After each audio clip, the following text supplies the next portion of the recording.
क्या हुआ कि भारतीयों को भारत सचिव एवं गवर्नर जनरल की कार्यकारी परिषदों में जो है नियुक्ति स्टार्ट हो गई। केंद्रीय और प्रांतीय विधान परिषदों को जो है पहली बार बजट पर वाद विवाद मतलब समझ रहे हैं, उस पर बहस करने के लिए, प्रश्न पूछने के लिए जो है अब स्टार्ट होता है, वाद विवाद करने की, और सार्वजनिक हित के विषयों पर जो है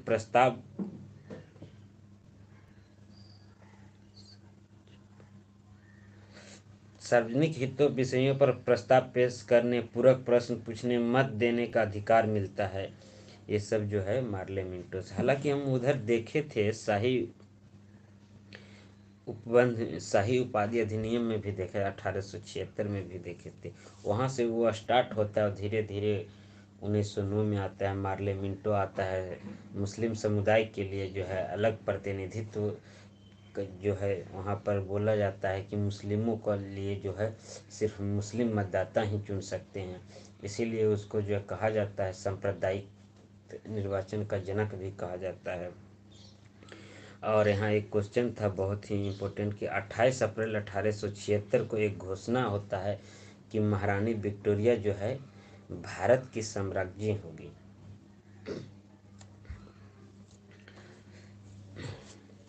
केंद्रीय और प्रांतीय विधान परिषदों में पहली बार बजट पर वाद विवाद करने और सार्वजनिक हित के प्रश्न पूछने, विषय पर प्रस्ताव पेश करने, पूरक प्रश्न पूछने, मत देने ये अधिकार मिलता है। और प्रांतीय विधान परिषदों की संख्या में वृद्धि की गई होता है। ये सब 1909 में हो रहा है, मार्ले मिंटो सुधार अधिनियम। फिर होता है सत्येंद्र प्रसाद सिन्हा, वायसराय की जो है कार्यपालिका परिषद में जो है प्रथम भारतीय परिषद को शामिल किया जाता है। तो ये पूछ सकता है ना कि प्रांतीय विधान परिषद की संख्या में वृद्धि होता है, उसमें से जो है सत्येंद्र प्रसाद सिन्हा को है किस परिषद में प्रथम सदस्य के रूप में उनको चुना जाता है, तो कार्यपालिका परिषद में चुना जाता है। सत्येंद्र प्रसाद सिन्हा जो है वायसराय की कार्यपालिका परिषद में चुने जाने वाले पहले भारतीय थे। प्रांतीय विधान परिषदों की संख्या में वृद्धि होता है और सत्येंद्र प्रसाद सिन्हा एक ऐसे व्यक्ति थे जो वायसराय की कार्यपालिका में शामिल होने वाले पहले भारतीय थे। वायसराय की कार्यपालिका में शामिल होने वाले पहले भारतीय थे Satyendra Prasad Sinha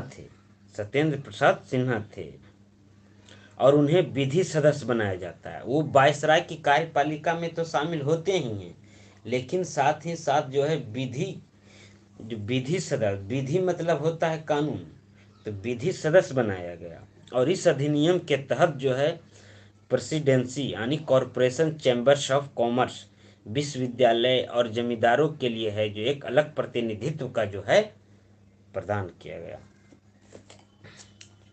presidency corporation chambers of commerce विश्वविद्यालयों जमींदारों के लिए अलग प्रतिनिधित्व का प्रदान किया गया। 1909 में लॉर्ड माले इंग्लैंड में भारत के राज्य सचिव थे। पूछता है कि जब 1909 में इंग्लैंड में भारत के राज्य सचिव कौन थे, तो लॉर्ड माले थे। 1909 में भारत के जो इंग्लैंड में राज्य सचिव थे 1909 में कौन, लॉर्ड माले थे। और लॉर्ड मिंटो भारत का वायसराय था। ये दोनों में कंफ्यूज होता है।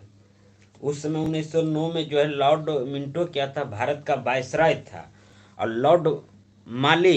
लॉर्ड मिंटो वायसराय और लॉर्ड माले भारत का राज्य सचिव था इंग्लैंड में।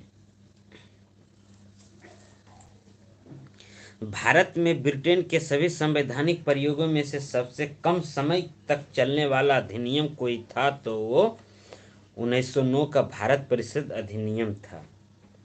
पूछा जाता है कि 1909 में जिस समय भारत का जो है वायसराय था लॉर्ड मिंटो, उस समय इंग्लैंड में भारत के राज्य सचिव कौन थे, तो लॉर्ड माले थे। लॉर्ड माले अलग है, लॉर्ड मिंटो अलग है। लॉर्ड मिंटो जो 1909 में यहाँ भारत में जो वायसराय है, और लॉर्ड माले इंग्लैंड में जो भारत का राज्य सचिव है।